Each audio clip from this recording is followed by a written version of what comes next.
এবছর আমি নতুন পুরনো মিলিয়ে অনেকগুলো হরর মুভি দেখেছি। অ্যান্ড সত্যি বলতে মুভির জন্য, স্পেশালি হরর মুভির জন্য এটি দুর্দান্ত একটি বছর গেছে। কিন্তু এতগুলো মুভির মাঝে একটা দৃশ্য আমি বারবার চেয়েও ভুলতে পারছি না। অ্যান্ড এই দৃশ্যটার কথা আমার যতবারই মনে পড়ে ততবারই গায়ে কাটা দিয়ে ওঠে। কি ছিল ওই দৃশ্যে, আর কেনই বা এটি আমাদের কাছে এত ডিস্টার্বিং লাগে, তা নিয়ে আজকের ভিডিও। এই দৃশ্যটির কথা মনে পড়লে সত্যিকার অর্থেই হাত পা ঠান্ডা হয়ে আসে অ্যান্ড কেমন যেন একটা অস্বস্তি কাজ করে। আমি কথা বলছি A24 এর ব্রিং হার ব্যাক মুভির একটি দৃশ্য নিয়ে। এই মুভিরই মাত্র 10 সেকেন্ডের একটা সিন আপনাকে এত ভয় পাইয়ে দিতে পারে যা আপনি কল্পনাও করতে পারবেন না। অ্যাটলিস্ট আমি ভাবিনি যে আমি এত ভয় পাবো। ব্রিং হার ব্যাক একটা সাইকোলজিক্যাল হরর। যেই হরর সিনটি নিয়ে আজকের এই ভিডিও, সেটি জানতে হলে আমাদেরকে আগে কনটেক্সট জানতে হবে। সো প্রথমে মুভির গল্পে যাওয়া যাক। গল্পের জন্য কয়েকটি চরিত্রের সাথে পরিচয় হওয়া যাক।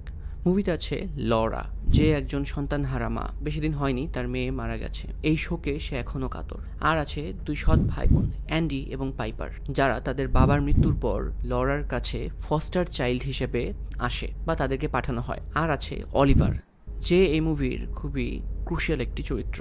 এই অলিভারের ব্যাপারটা একটু ডিফারেন্ট। তার সম্পর্কে কিছু জানা যাক। অলিভারের চরিত্রটি এমন যে তাকে একবারের দেখায় সুস্থ স্বাভাবিক মনে হওয়ার কোনো কারণ নেই। তার চালচলন, তার স্ট্রেঞ্জ বিহেভিয়ার সবই কেমন জানি অন্যরকম। সে কথা বলে না, কারোর সাথে মিশে না, হঠাৎ করেই সে একটা জায়গায় হাজির হয়ে যায়, আবার হঠাৎ করেই সে বাইরে হাঁটতে থাকে। তার সব কিছুই খুবই অদ্ভুত। অলিভারের এই চেহারা, তার নিস্তব্ধতা, তার এই শূন্য দৃষ্টি কেমন যেন একটা টেনশন তৈরি করে।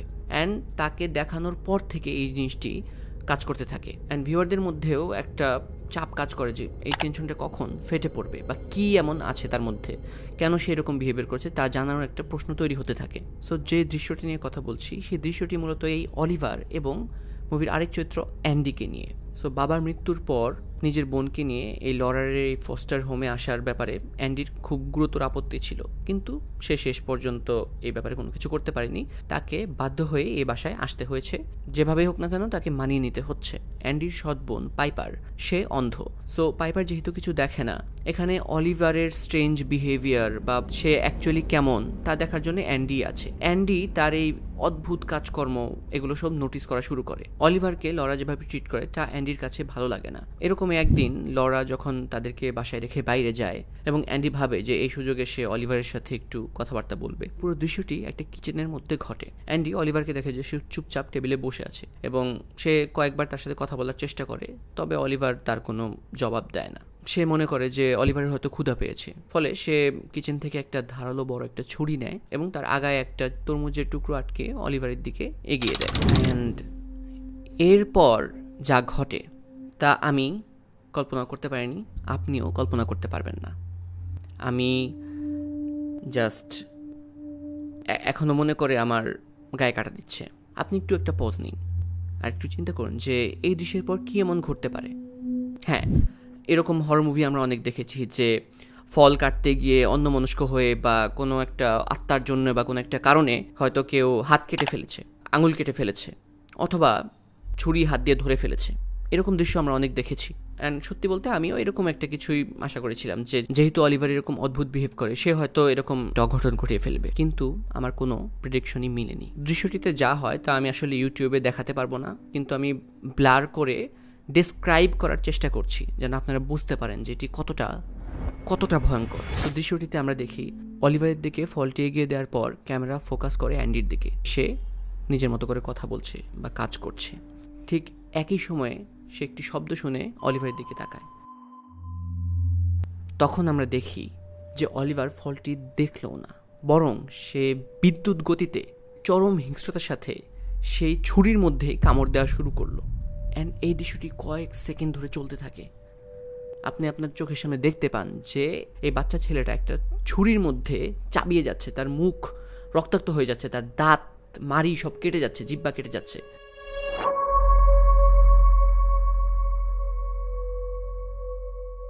আপনারা যারা দাঙ্গা মুভি নিয়ে আমার ভিডিওটা দেখেছিলেন তারা জানেন যে আমি ওই দৃশ্যটি নিয়ে কেন ভয় পেয়েছিলাম অ্যান্ড কীভাবে এটি বছর পর বছর আমার মাথায় থেকে গেছে।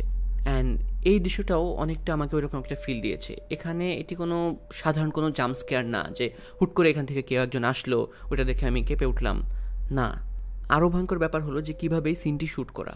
এখানে ক্যামেরা 1 সেকেন্ডের জন্যও নড়ে না। আপনি স্পষ্ট দেখতে পাবেন যে কিভাবে সেই ইস্পাতের ব্লেডটি অলিভারের দাঁত, মাড়ি, জিহ্বা ভেদ করে সব কিছু কেটে কুটে দিচ্ছে, রক্ত ঝরছে, দাঁত ভেঙে বেরিয়ে আসছে। এরকম দৃশ্য আপনাকে ভয় দেখায় না, এটি আপনাকে কাইন্ড অফ আঘাত করে। যদিও এর কোনো কিছু আপনার সাথে হচ্ছে না, বাট মেন্টালি একটা পেইন কাজ করে। এরকম দৃশ্য দেখার পর মনে হয় যেন ভুল করে মেবি আপনি একটা আনসেন্সর্ড ভার্সন দেখে ফেলেছেন, যা সাধারণ দর্শকের জন্য না। এই ফিলিংটা আমার ক্ষেত্রেও কাজ করেছে। এটা কোনো সাধারণ জাম্প স্কেয়ার না, আমি আবার বলবো, এটা একটা ভিসরাল বডি হরর। এই দৃশ্যের গ্রাফিক্স বা যে মেকআপ ইউনিট এখানে কাজ করেছে তারা অবিশ্বাস্য ভালো একটা কাজ করেছে, কেননা এই দৃশ্য আপনার মনে গেঁথে থাকবে। অনেক হরর মুভি আছে যা দেখে মজা পাওয়া যায়, যেমন রিসেন্টলি ওয়েপন্স দেখে আমি মজা পেয়েছি, কিন্তু ব্রিং হার ব্যাক আমার কাছে কোনো ফান হরর মুভি ছিল না, বরং এটি দেখার সময় বা দেখার পর একটা শূন্যতা, একটা ডিস্টারবেন্স, একটা ডিসকমফোর্ট কাজ করেছে পুরো মুভি জুড়ে। এবং এমনকি মুভি দেখার শেষেও কেমন যেন একটা ভয় থেকে যায়। এটা ছিল একটা কাইন্ড অফ একটা মেন্টাল টর্চার ওই দৃশ্যটার কথা বলতে গেলেও এবং অন্যান্য দৃশ্যের কথা বলতে গেলেও। পুরো মুভির গল্পটি যেহেতু ট্রমা নিয়ে ডিল করে, আমাদের সবারই কোনো না কোনো ট্রমা আছে। সো এরকম কোনো একটা ট্রমা কারো ট্রিগার হয়ে যেতে পারে, বা ট্রিগার না হলেও এটার সাথে পুরো সময় জুড়ে ডিল করা কোনো চ্যালেঞ্জের থেকে কম না। এই ছবির দৃশ্যের জন্য আমি পরিচালক দ্য ফিলিপো ব্রাদার্স, অলিভারের চরিত্রে অভিনয় করা ছোট ছেলেটি এবং পুরো মেকআপ ইউনিট যারা এটি নিয়ে কাজ করেছে তাদেরকে ক্রেডিট দেব। তারা অসম্ভব সুন্দর এবং রিয়েলিস্টিকভাবে পুরো দৃশ্যটির চিত্রায়ন করেছেন, না হলে এটি এত ভয়ঙ্কর লাগতো না। সো ব্রিং হার ব্যাক মুভিটি যদি দেখতে চান তাহলে বলবো যে মানসিক প্রস্তুতি নিয়ে বসুন। আর যারা দেখেছেন তারা অবশ্যই কমেন্ট করে জানান যে আপনারা এই দৃশ্যটি কীভাবে ডিল করেছেন। কারণ আমি তো পার্সোনালি ভাই, মানে আমার এখনও এটা মনে করলে পরে, আমি অনেক হরর মুভি আছে যে দ্বিতীয়বার রিওয়াচ দিতে মন চায় বা বন্ধুদের নিয়ে আরেকবার দেখতে মন চায়, কিন্তু এই মুভি আমি মনে হয় না আমি দ্বিতীয়বার দেখতে পারবো। See you in the next one.